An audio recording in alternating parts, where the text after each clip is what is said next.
22 de enero de 1944. La cabeza de playa de Anzio se extendía como una herida abierta a lo largo de la costa italiana, una estrecha franja de tierra disputada donde 36.000 soldados aliados se aferraban a la supervivencia contra las fuerzas alemanas, decididas a expulsarlos al mar. El cabo Vincent Calabrese yacía inmóvil en una granja en ruinas con vistas al perímetro norte de la cabeza de playa, con su rifle de francotirador Springfield M1903A4 apoyado sobre sacos terreros apilados bajo una ventana destrozada. A través de su mira telescópica Weaver 330C, observaba a los observadores de artillería alemanes trabajando desde posiciones en los montes albanos, diminutas figuras a 1.200 metros haciendo cálculos que pronto se traducirían en el estruendo de los proyectiles y bajas estadounidenses. Vinny llevaba 3 días observándolos, contando los minutos entre sus observaciones y las posteriores descargas de artillería que destrozaban las posiciones estadounidenses con una precisión devastadora. El patrón era predecible, mecánico, letal. Cada mañana, al amanecer, los observadores salían de sus puestos de observación ocultos, instalaban equipos ópticos y comenzaban a dirigir misiones de fuego que aniquilaban a soldados estadounidenses con metódica eficiencia. Vinny podía acertar a 1, o incluso a 2, antes de que los demás se dispersaran y desaparecieran. Al día siguiente aparecían nuevos observadores, y el ciclo continuaba. Vincent Calabrese tenía 23 años. Nació y creció en el barrio de Red Oak, en Brooklyn, donde su familia regentaba un pequeño taller mecánico especializado en la reparación de equipos industriales. Su padre había emigrado de Sicilia en 1912, aportando conocimientos de metalistería e ingeniería mecánica que le permitieron encontrar empleo fácilmente en el dinámico sector manufacturero de Nueva York. Vinny creció rodeado de tornos, talados de columna y fresadoras, aprendiendo a dar forma al metal con una precisión casi artística. Entendía las tolerancias, cómo encajaban los componentes y la relación entre forma y función en los sistemas mecánicos.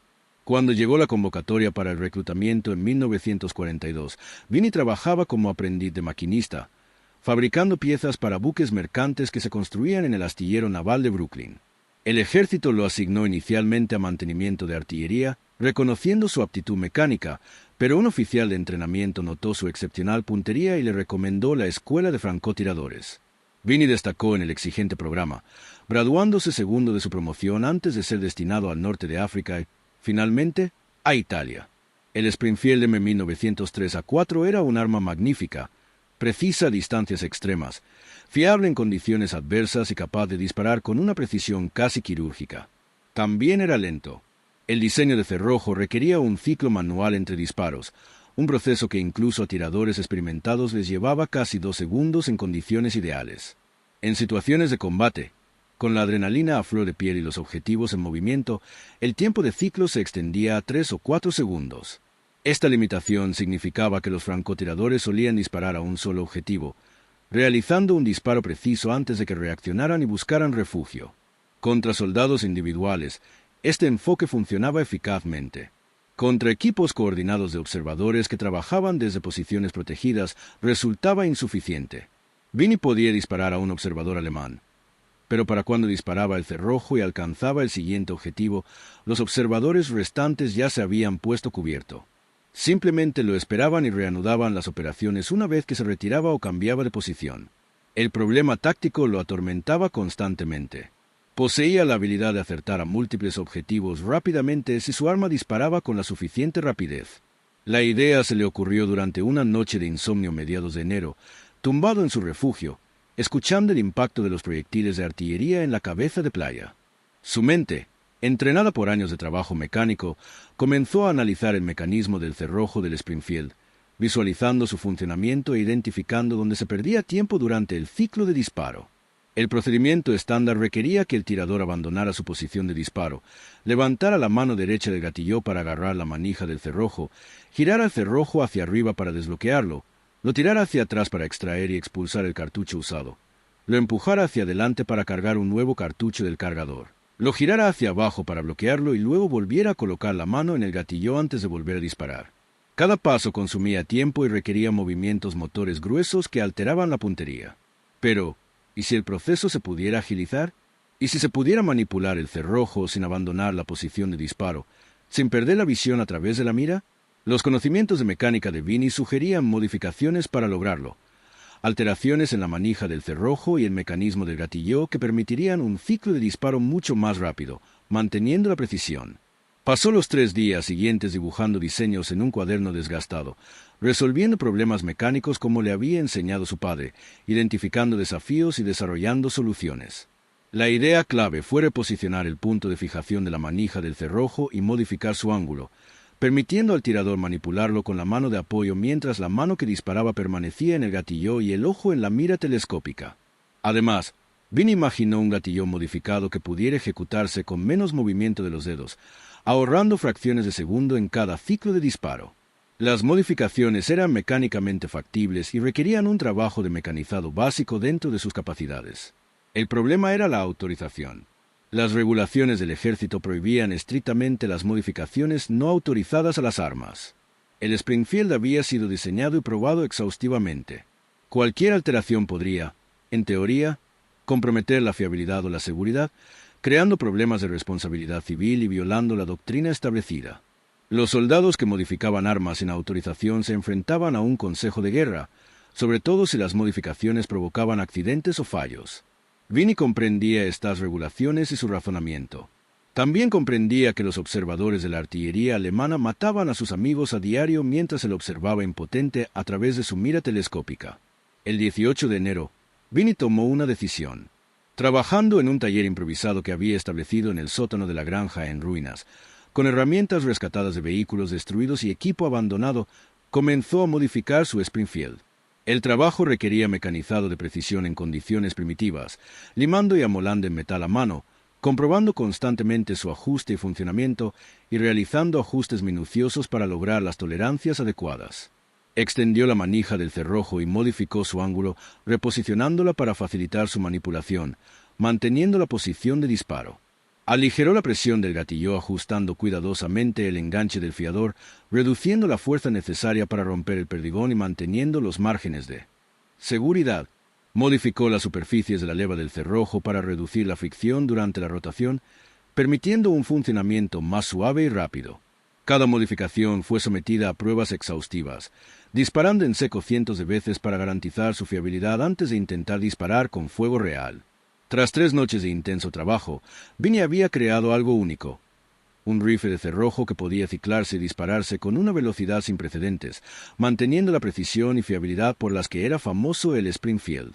El disparo de prueba tuvo lugar antes del amanecer del 21 de enero en una posición oculta, lejos de las líneas aliadas, donde el sonido no llamaría la atención. Vini colocó 5 blancos a distancias variables, entre 800 y 1200 metros, que representaban las distancias de combate típicas de los observadores alemanes en los montes albanos. Cargó 5 balas en su Springfield modificado. Se colocó boca abajo estable y comenzó a disparar a los blancos. Los resultados superaron sus optimistas proyecciones. La manivela del cerrojo modificada le permitió accionar el cerrojo sin apartar la cabeza de la mira ni la mano del gatillo. Su mano de apoyo accionaba el cerrojo con un movimiento suave y continuo, mientras que la mano que disparaba controlaba el gatillo y su vista iba de un blanco a otro. Disparó los 5 blancos en menos de 8 segundos, impactando en el centro de cada uno. El rifle funcionó a la perfección, sin fallos de extracción ni alimentación, sin atascamientos ni vacilaciones. Y lo más importante, la precisión se mantuvo excelente a pesar del fuego rápido. Vini se recostó en su rifle, asombrado por lo que había logrado. Había transformado un arma de precisión deliberada en algo que se acercaba a la capacidad de ataque rápido de una semiautomática, pero conservando las ventajas de precisión inherentes del Springfield. Las aplicaciones tácticas fueron evidentes de inmediato. Con su fusil modificado, Vini podía atacar a múltiples objetivos antes de que reaccionaran, barriendo equipos enteros de observadores en combates individuales en lugar de eliminar a individuos a lo largo de varios días. El impacto psicológico en los observadores enemigos sería devastador. Los observadores alemanes operaban con la confianza que les inspiraba saber que los francotiradores estadounidenses solo podían amenazar a un hombre a la vez, permitiendo que los demás continuaran trabajando o se cubrieran. Si un equipo entero podía ser eliminado simultáneamente, esa confianza se evaporaría, forzando cambios en los procedimientos de observación de la artillería alemana y reduciendo potencialmente la eficacia de su fuego indirecto. Vini reconoció las implicaciones más amplias, pero se centró en los beneficios tácticos inmediatos. Su fusil modificado le dio la capacidad de cumplir la misión que se le había asignado, neutralizar los puestos de observación enemigos que dirigían el fuego de artillería contra posiciones estadounidenses. La aprobación de sus métodos por parte de sus superiores era menos importante que lograr resultados que salvaran vidas estadounidenses. La oportunidad llegó al amanecer del 22 de enero. Vinnie ocupaba su puesto habitual en la granja en ruinas, observando a través de su mira telescópica cómo 5 observadores de artillería alemanes emergían de su puesto oculto en las colinas. Se movían con la confianza habitual, instalando el equipo óptico y comenzando su rutina matutina de observación. Vinnie los midió a 1100 metros, ajustó la mira telescópica a la distancia y el viento, y se colocó en posición de tiro. La manija de su cerrojo modificado descansaba perfectamente sobre su mano de apoyo. Su dedo en el gatillo encontró la curva familiar del gatillón modificado. Controló su respiración, esperando el momento en que los 5 objetivos estuvieran relativamente estacionarios y visibles. El momento llegó 30 segundos después. Vinnie centró su mira en el observador más a la izquierda, una figura alta inclinada sobre un telémetro. Apretó el gatillo suavemente, sintió el retroceso del rifle y vio a través de la mira cómo el objetivo se desplomaba. Su mano de apoyo ya se movía, accionando el cerrojo con un movimiento rápido y ensayado, cargando la siguiente bala mientras su vista seguía directamente al segundo objetivo. El disparo se desvió limpiamente, otro impacto. Tercer objetivo, accionar el cerrojo. Fuego. Cuarto objetivo, ciclo, fuego. Quinto objetivo, ciclo, fuego. El combate duró menos de 7 segundos. A través de su mira, Vinnie observó a los 5 observadores alemanes inmóviles, abatidos tan rápidamente que ninguno tuvo tiempo de reaccionar ni ponerse a cubierto. El silencio que siguió fue profundo. Por primera vez desde su llegada a Anzio, Vinnie había neutralizado por completo un puesto de observación enemigo en un solo combate. No hubo supervivientes que informaran del ataque. No hubo refuerzos que avanzaran para continuar la misión. Solo 5 posiciones vacías y baterías de artillería en la retaguardia, privadas de capacidad de observación avanzada. Vinnie se retiró cuidadosamente de su posición, desplazándose por rutas cubiertas de regreso a las líneas estadounidenses, con su Springfield modificado a la espalda. Presentó un informe estándar posterior a la acción, en el que afirmaba 5 derribos confirmados contra observadores de artillería, proporcionando coordenadas y tiempos de la cuadrícula, pero omitiendo cualquier mención a las modificaciones de su arma. Su sargento de pelotón aceptó el informe sin rechistar. 5 derribos representaban un trabajo excelente, pero no algo inédito para un francotirador experto. Lo que el sargento no sabía, lo que Vinnie ocultó cuidadosamente, era que esos 5 derribos se habían producido en rápida sucesión en lugar de a lo largo de un tiempo prolongado, logrados mediante modificaciones no autorizadas que violaban las normas, incluso cuando cumplía la misión a la perfección. La noticia se extendió rápidamente entre la comunidad de francotiradores de Anzio. Los soldados hablaban, compartían historias sobre la secuencia de disparos imposible de Vinnie, exagerando detalles como es natural en las narrativas de combate. Algunos afirmaban que había disparado las 5 balas simultáneamente. Otros insistían en que poseía un arma secreta de fuego rápido proporcionada por los servicios de inteligencia. Vinnie lo negó todo, sosteniendo que simplemente había tenido suerte con la ubicación y el momento oportuno del disparo. Pero otros francotiradores notaron detalles que contradecían la versión oficial.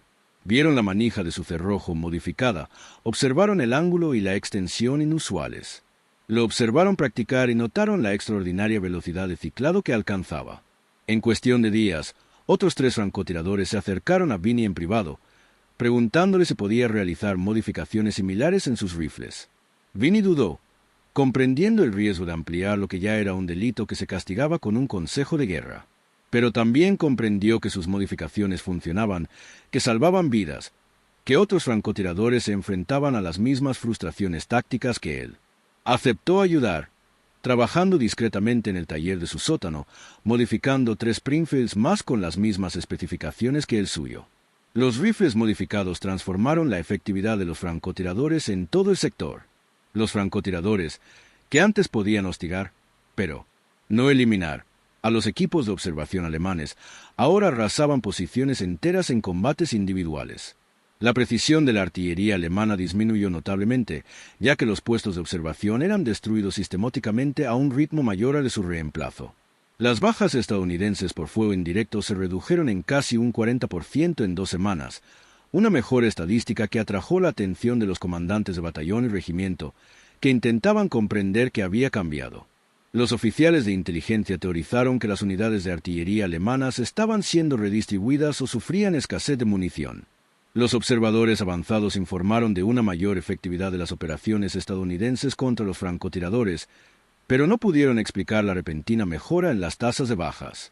La verdad permaneció oculta dentro de la pequeña comunidad de francotiradores que ahora portaban armas modificadas, un secreto o voces entre quienes entendían lo que Vimy había logrado, pero guardaban silencio sobre métodos que técnicamente violaban las regulaciones.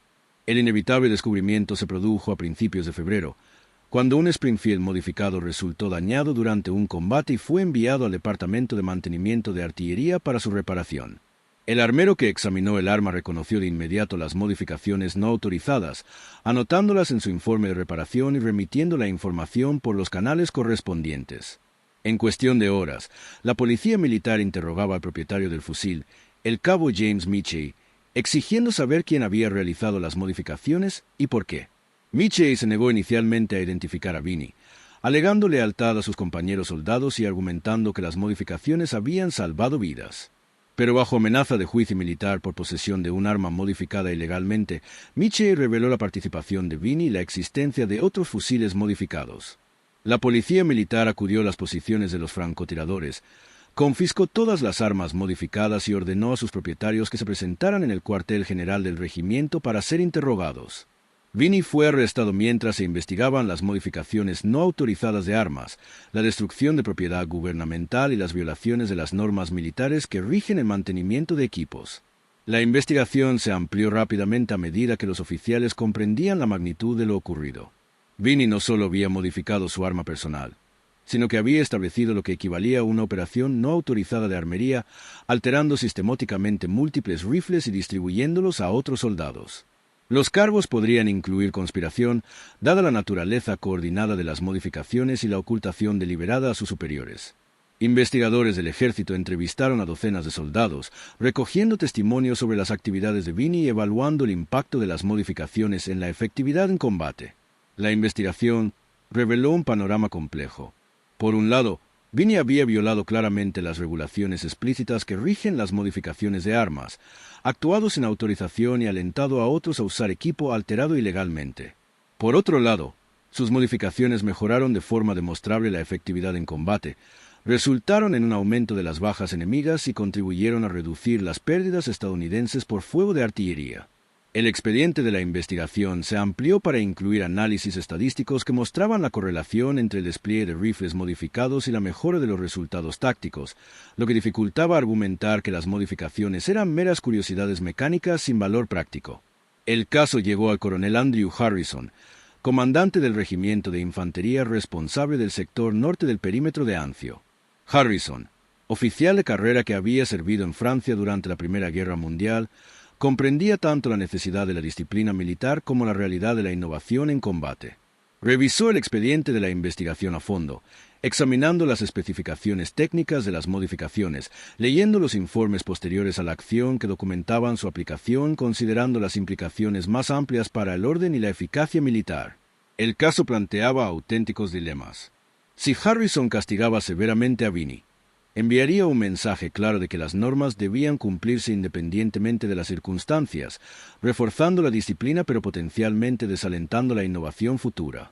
Si exoneraba a Vimy, en la práctica avalaba modificaciones de armas no autorizadas, sentando un precedente que podría conducir a experimentos peligrosos con equipo militar.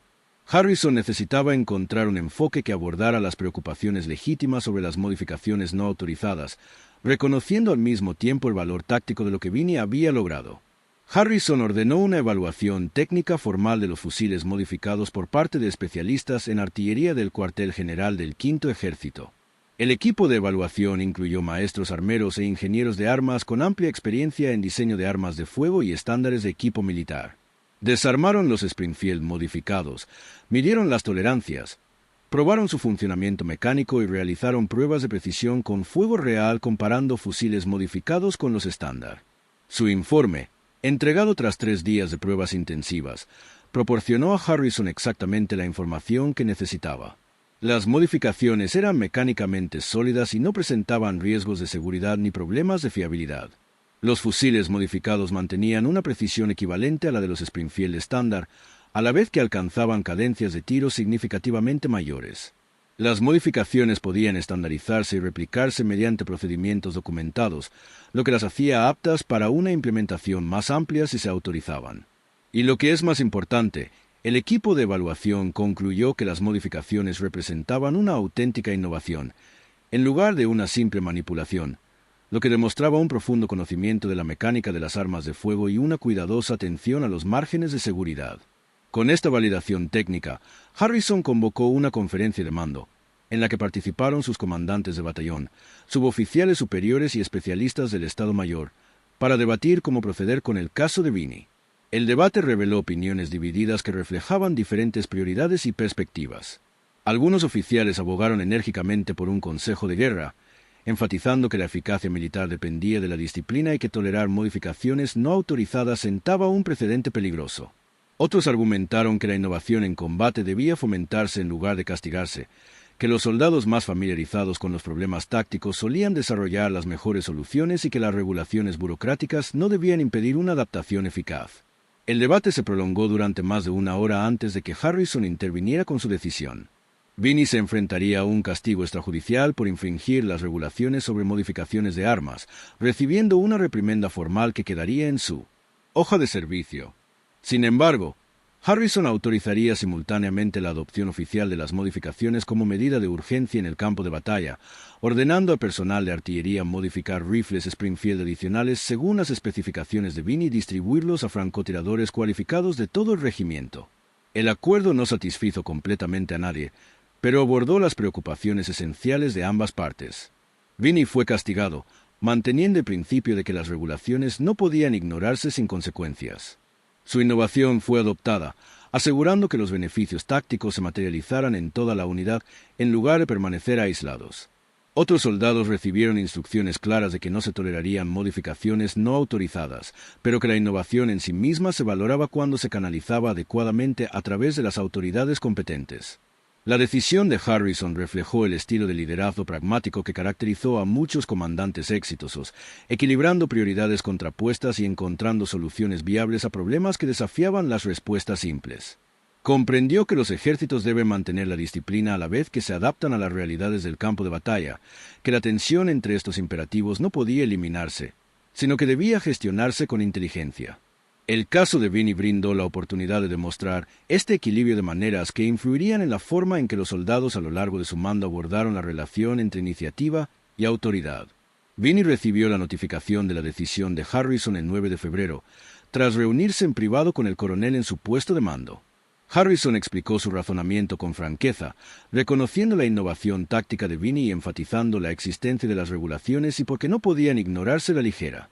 Le explicó que la reprimenda probablemente impediría su ascenso a sargento, pero que su historial de servicio también documentaría su innovación y su contribución a la eficacia en combate. Harrison asignó a Vimy la tarea de trabajar con el personal de artillería en la implementación de las modificaciones en todos los rifles de francotirador del regimiento, asegurándose de que las técnicas estuvieran debidamente documentadas y estandarizadas. Esta asignación representaba tanto un castigo como una recompensa, ya que obligaba a Vimy a enseñar a otros, a la vez que se aseguraba de que su innovación beneficiara al máximo número de soldados. Vimy aceptó la decisión sin quejarse, entendiendo que se había librado de consecuencias mucho peores y que sus modificaciones ahora salvarían vidas en todo el regimiento, en lugar de solo entre el pequeño grupo que las adoptó originalmente. La implementación progresó rápidamente durante febrero. El personal de artillería estableció un pequeño taller cerca del cuartel general del regimiento, donde se modificaban sistemáticamente los Springfield según las especificaciones que Vimy había desarrollado y documentado. El proceso tomaba aproximadamente 4 horas por fusil, lo que requería trabajo de precisión, pero se utilizaban herramientas y materiales fácilmente disponibles en las instalaciones de mantenimiento de campo.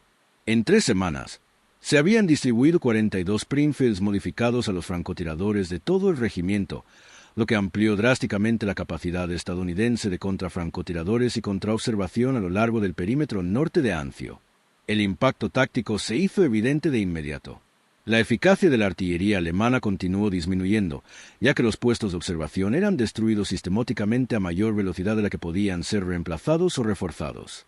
Los comandantes alemanes respondieron colocando los observadores en zonas de mayor cobertura y rotándolos con mayor frecuencia, medidas que redujeron su eficacia incluso cuando sobrevivían. Las modificaciones lograron indirectamente lo que la acción directa no pudo, forzando cambios en la doctrina enemiga que degradaron la capacidad en sectores enteros. La noticia de los fusiles modificados trascendió el regimiento de Harrison a medida que los soldados rotaban entre unidades y se filtraba la información a través de redes informales que conectaban a francotiradores de todo el Quinto Ejército. Para marzo, los jefes de pelotón de francotiradores de otros regimientos solicitaban autorización para implementar modificaciones similares en sus armas. Las solicitudes finalmente llegaron al cuartel general del Quinto Ejército, donde personal del teniente general Mark Clark revisó el asunto en detalle.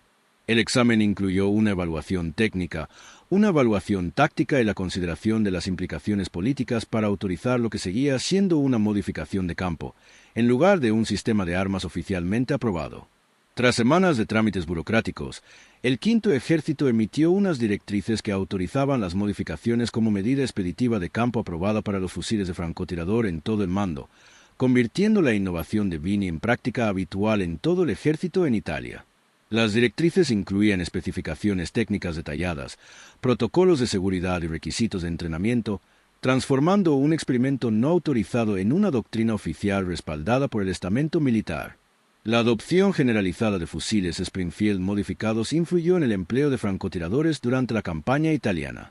Mientras que anteriormente los francotiradores operaban principalmente como cazadores individuales, atacando blancos individuales de oportunidad, la mayor cadencia de fuego permitió tácticas de equipo donde varios francotiradores podían coordinarse para atacar a grupos más grandes simultáneamente, donde los puestos de observación requerían una atención sostenida durante días para neutralizarlos, ahora podían eliminarse en ataques únicos y coordinados. El efecto acumulativo mejoró la inteligencia estadounidense al impedir que las fuerzas alemanas pudieran observar eficazmente la artillería, redujo las bajas por fuego indirecto y creó presión psicológica sobre los francotiradores y observadores alemanes, quienes comprendieron que se enfrentaban a oponentes capaces de velocidades de combate sin precedentes. Estas ventajas tácticas, multiplicadas por docenas de francotiradores y cientos de enfrentamientos, contribuyeron significativamente al éxito aliado en la agotadora guerra de desgaste que caracterizó la campaña italiana desde Anzio hasta la eventual retirada hacia Roma. Vini regresó a sus funciones habituales de francotirador a finales de febrero, con una nueva apreciación de cómo las organizaciones militares procesaban la innovación y la compleja relación entre la iniciativa individual y la autoridad institucional. Continuó atacando posiciones alemanas durante la primavera, participando finalmente en la fuga de Anzio en mayo, que condujo a la toma de Roma a principios de junio. Su historial de combate se mantuvo ejemplar, acumulando 57 bajas confirmadas al final de la guerra, lo que lo convirtió en uno de los francotiradores estadounidenses más exitosos en el teatro de operaciones europeo. La amonestación formal en su hoja de servicio impidió su ascenso a sargento, como Harrison había predicho, pero Vini recibió otros reconocimientos, como una estrella de bronce al valor y una insignia de puntería experta, con múltiples cualificaciones. Más significativamente, recibió el respeto de sus compañeros soldados, que comprendían sus logros y el aprecio de aquellos cuyas vidas fueron salvadas gracias a innovaciones que mejoraron la eficacia en combate en sus unidades. El análisis posbélico realizado por historiadores del ejército identificó las modificaciones del Springfield de Vini como representativas de patrones más amplios de innovación militar durante la Segunda Guerra Mundial. La escala sin precedentes de conflicto y la rápida evolución tecnológica crearon entornos donde el equipo existente a menudo resultaba inadecuado para los desafíos tácticos emergentes. Los soldados y los líderes de pequeñas unidades con frecuencia desarrollaban soluciones improvisadas, modificaciones que abordaban problemas específicos utilizando los recursos disponibles y el conocimiento práctico. La mayoría de estas innovaciones permanecieron locales y temporales, desapareciendo cuando los soldados que las desarrollaron fallecieron, fueron rotados o cuando las situaciones tácticas cambiaron. Algunas innovaciones, como las modificaciones del fusil de Vini, lograron una adopción más amplia cuando los comandantes reconocieron su valor y autorizaron su implementación sistemática.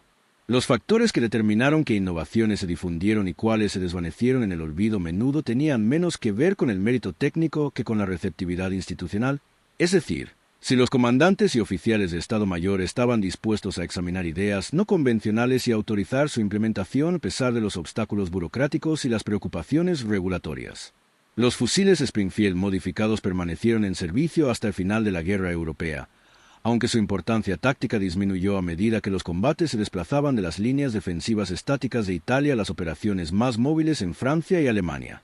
En condiciones de campo de batalla inestables, donde los enfrentamientos se producían a distancias más cortas y los objetivos aparecían de forma impredecible, la ventaja de las modificaciones sobre los fusiles estándar se hizo menos pronunciada. Además, la creciente disponibilidad de fusiles semiautomáticos M1 Garand para uso general de la infantería y el desarrollo de variantes especializadas para francotiradores redujeron la dependencia de los Springfield de cerrojo para el tiro de precisión. Al final de la guerra, los Springfield modificados representaron un callejón sin salida evolutivo, una adaptación especializada que alcanzó una eficacia notable en circunstancias específicas, pero que no influyó significativamente en el desarrollo posterior de armas ni en la doctrina. Este resultado fue típico de muchas innovaciones en tiempos de guerra que demostraron ser tácticamente valiosas, pero que no sobrevivieron a la transición a organizaciones militares en tiempos de paz con diferentes prioridades y requisitos de estandarización. Vinnie se dio de baja del ejército en noviembre de 1945, regresando a Brooklyn con una baja honorable, con decoraciones de combate y habilidades perfeccionadas tras años de trabajo de precisión en las circunstancias más exigentes imaginables. Regresó al taller mecánico de su familia, asumiendo finalmente la dirección cuando su padre se jubiló a principios de la década de 1950. El taller prosperó durante el auge industrial de la posguerra, expandiéndose a trabajos de precisión especializados para contratistas aeroespaciales y de defensa. Vinnie rara vez hablaba de su servicio militar, manteniendo la reticencia común entre los veteranos de guerra que preferían no revivir experiencias traumáticas. Cuando se le preguntaba sobre la guerra, solía desviar la atención con breves comentarios sobre su servicio en Italia y su alegría por volver a casa.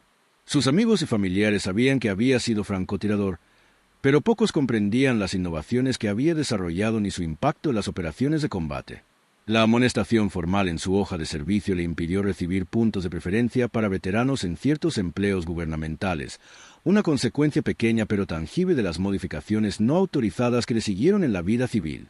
Los escasos relatos detallados de las innovaciones de Vinnie surgieron décadas después, cuando historiadores militares que investigaban las acciones de pequeñas unidades durante la campaña italiana descubrieron referencias a fusiles Springfield modificados en informes posteriores a la acción y archivos de investigación.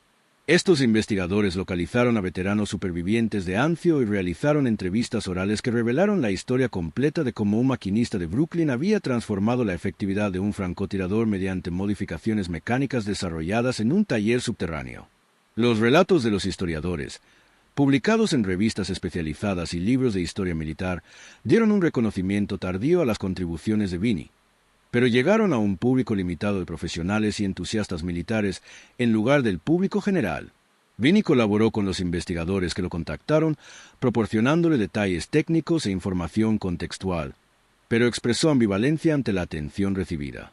Insistió en que muchos soldados habían contribuido a ganar la guerra de maneras más significativas que sus retoques mecánicos, que simplemente había hecho lo que parecía necesario dados los problemas tácticos a los que se enfrentaba, y que las narrativas históricas más amplias deberían centrarse en el sacrificio colectivo en lugar de los logros individuales. Vincent Calabrese falleció en 1998 a los 77 años, tras una larga vida lejos de los desesperados combates en Anzio, donde desarrolló innovaciones que transformaron brevemente las capacidades de los francotiradores estadounidenses. Su obituario en el Brooklyn Daily le mencionaba su servicio militar y su carrera empresarial, pero no ofrecía detalles sobre los fusiles modificados ni su impacto táctico. El taller mecánico que había construido cerró pocos años después de su muerte, víctima de los cambios en los patrones industriales y la competencia de empresas más grandes. Ningún monumento conmemora específicamente sus innovaciones, aunque los historiadores siguen citando su historia en debates sobre adaptación militar y resolución de problemas tácticos. Los fusiles Springfield modificados han desaparecido en su mayoría, ya sea destruidos como excedentes después de la guerra o en colecciones privadas cuyos propietarios quizá no comprendan su importancia. Unos pocos ejemplares permanecen en museos militares, generalmente expuestos sin una explicación detallada de sus modificaciones ni de las circunstancias en las que fueron desarrollados y utilizados. Las lecciones de la historia de Vinnie siguen siendo relevantes para las organizaciones militares contemporáneas que lidian con tensiones similares entre disciplina e innovación.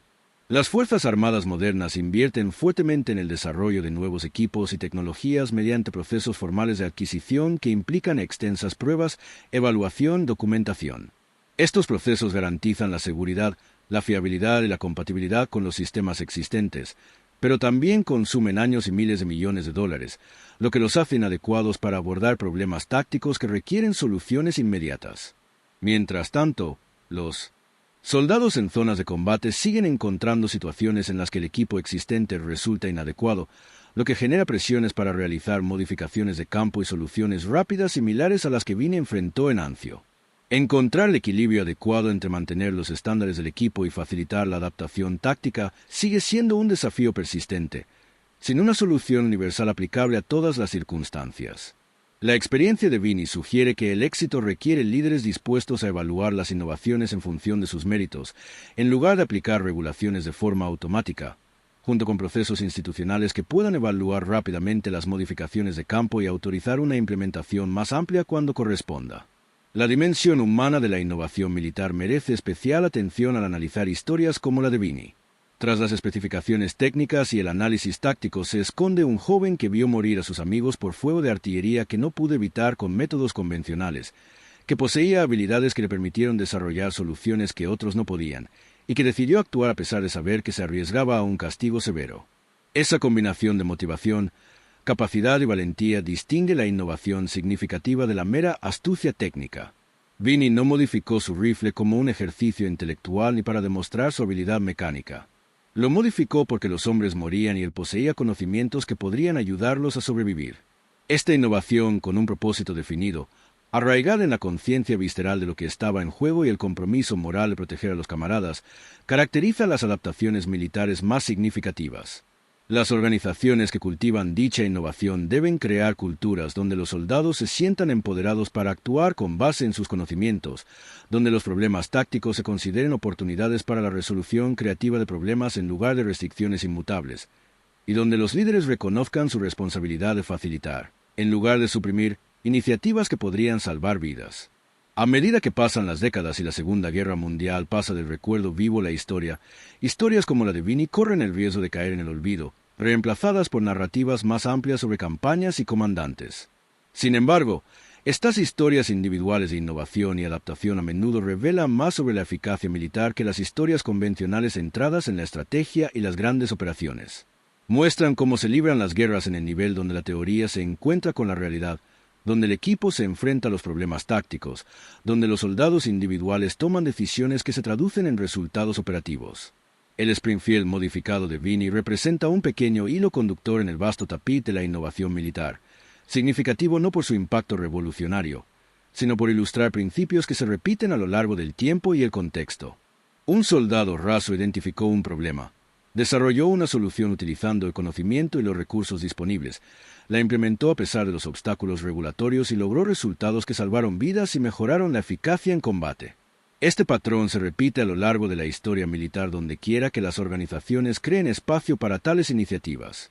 Recordar la historia de Vini ayuda a preservar la comprensión de que la innovación a menudo surge de fuentes inesperadas, que las regulaciones deben servir a la eficacia en lugar de limitarla, y que la valentía se manifiesta no solo en el combate, sino también en la disposición a desafiar los métodos establecidos cuando las circunstancias exigen mejores soluciones.